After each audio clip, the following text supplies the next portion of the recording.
This lecture is about stellar parallax, which is a tool that we use to measure the distance to nearby stars.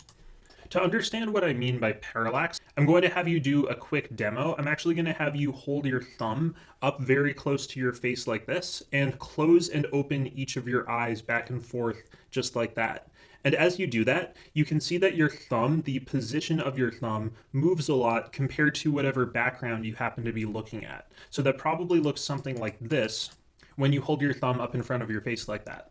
What I'm going to have you do next is hold your thumb very far away from your face like this and do the same thing. Just open and close each eye and observe how the position of your thumb compared to the background that you're looking at changes. When you do that, it probably looks something like this. The position of your thumb changes a little bit, but not as much as when it was very close to you. This is the parallax effect. This is what we're going to be talking about throughout the lecture. Parallax is what happens when the position of an observer changes, and as a result, the objects that the observer can see change their position in the observer's field of vision in comparison to farther away objects that don't change their position as much. We experience this effect all the time when we go outside and begin to move more quickly. Objects that are closer move more in our field of vision compared to objects that are farther away. Here, this tree is moving a lot, the mountain is actually moving a tiny little bit, and the sun is not moving at all. So just looking at this animation, your brain kind of automatically assumes that the tree is closer than the mountain, and the mountain is closer than the sun, because the tree moves more in your field of vision compared to the mountain, and the mountain moves more compared to the sun. So the movement of objects in our field of vision in comparison to very distant objects can tell us how close or far away they are.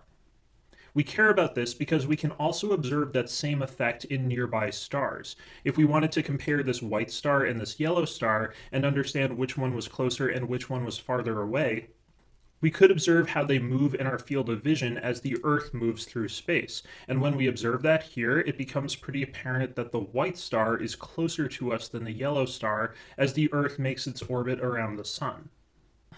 This is the focus of the lecture. Parallax is the visual effect where the position of an object relative to a background appears to change based on the viewer's position. And stellar parallax is the use of the mathematical patterns in parallax to find the distance to nearby stars. We can measure the difference in the apparent position of a star when Earth is on either extreme end of its orbit around the sun. So this is a tool that we use to find the distance to nearby stars. This is going to be kind of a complicated animation. I'm going to go through the exact geometry of how astronomers use parallax, so just make sure you're taking close notes and paying close attention to what's happening.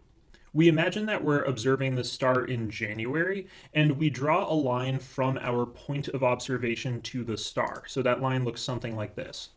We then wait 6 months and observe how the star's position in the sky changes based on how much the Earth has gone around the sun. Once it's been 6 months, which is the time it takes for Earth to get to the other extreme of its 12-month orbit, we can draw another line showing where the star is compared to our observations that looks like this. And this is what that line would look like in space. And as Earth returns to its January position, the star also returns to its same position in the sky that it was at in January. To find how far away this star is, I'm going to start by drawing an orange line straight out into very deep space. So both lines in January and July can be represented by that same orange line on Earth. Just because deep space itself, the background stars of the galaxy, are just so incredibly far away compared to the star that we're looking at. And so the difference between those lines becomes basically non-existent. It's kind of like if we were moving our position back and forth in comparison to a tree and observing the parallax of the tree and observing some mountains in the distance.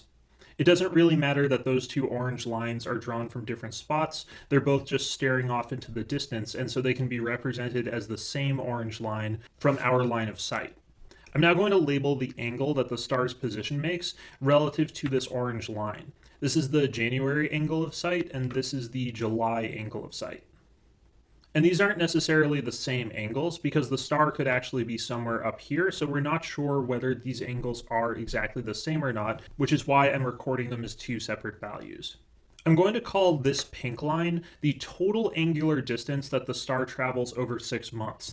This total angular distance is going to be equal to the difference between the two individual angles of sight. This is a really important part of the parallax definition, so just make sure you're understanding why this is the case. As an example, if the January angle of sight were positive 20 degrees, and because the July angle of sight is in the opposite direction, we'll call that negative. So I'm just imagining that this is negative 20 degrees, and I'm just making these numbers up. The total angular distance would be the final angle minus the initial angle, which here would be negative 40 degrees. And this makes sense because I can see that from January to July, the star is changing its angle in the negative direction. So this is an important definition for parallax. The total angular distance traveled over 6 months is equal to the difference between the two angles of sight of the star. I'm now going to use a geometry trick in my animation down here to show that those two angles together and that total angular distance is equal to this angle right here in my drawing. And if I divide this in half using this line, this angle right here, half of the full angular distance, I'm going to call the parallax angle. This is going to be the main angle that we use for doing calculations with parallax, so it's important to have a clear idea of what this means. The parallax angle of a star is equal to half of the total angular distance it covers over a 6-month period. The reason why we care about the parallax angle is that this is going to help us find the exact distance to the star from the sun. The reason why it can help us with this is because we know the distance from Earth to the sun. Because we know that distance and we can assume that this angle here is 90 degrees, if we know the parallax angle and we know the distance to the sun, we can use trig to identify the distance to the star.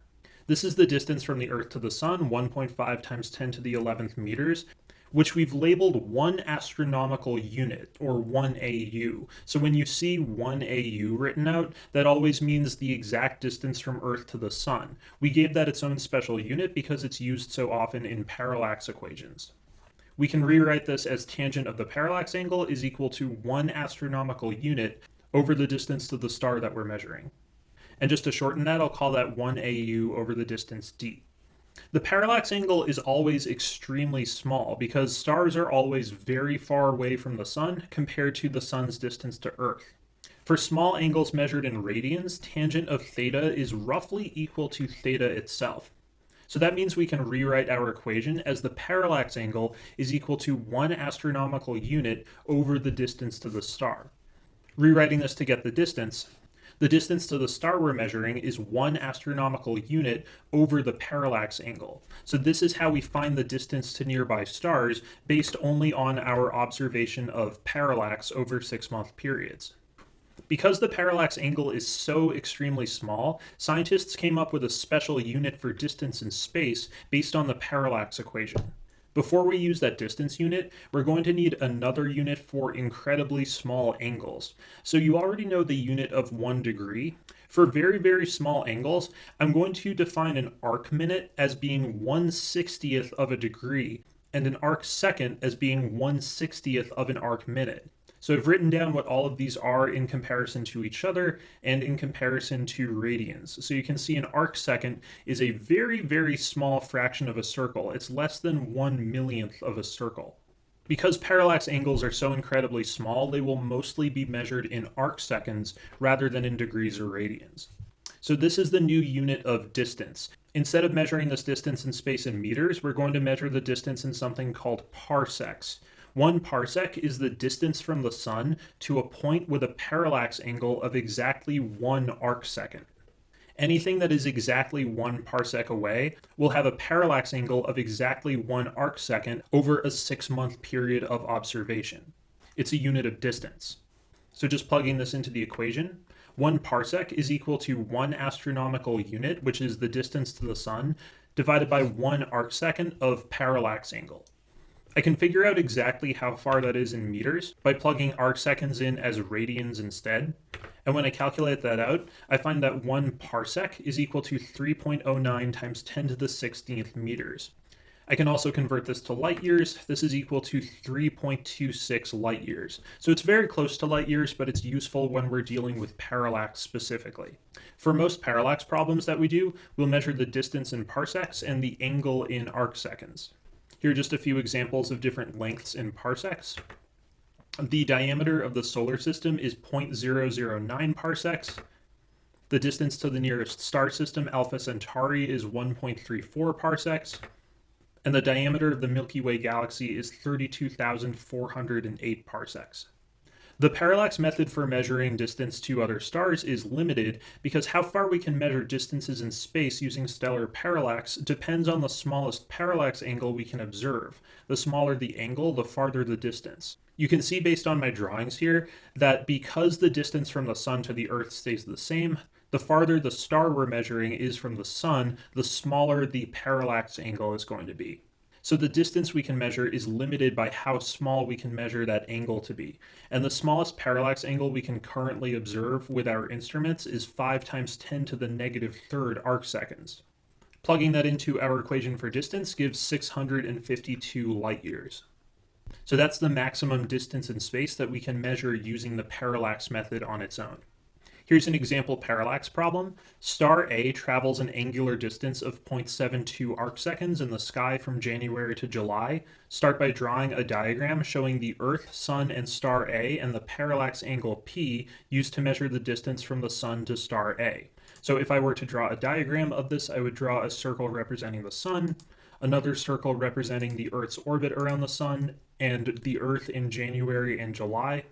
The star that we're trying to measure, a line of observation drawn from January and July, and the parallax angle is going to be 1/2 of that full angle that the star makes in our field of observation. That's the type of diagram that you would be expected to know how to draw. Part B asks us to determine the parallax angle. That's easy. The parallax angle is just the total angular distance traveled divided by 2. That comes out to be 0.36 arcseconds. Part C asks to determine the distance in parsecs to star A. So just using this equation, I get the total distance to be 2.78 parsecs. And in part D, we're going to determine the distance in light years to star A. I'll convert using the factor label method, so I'm trying to get rid of parsecs and have light years in my answer, so parsecs go in the denominator, light years in the numerator.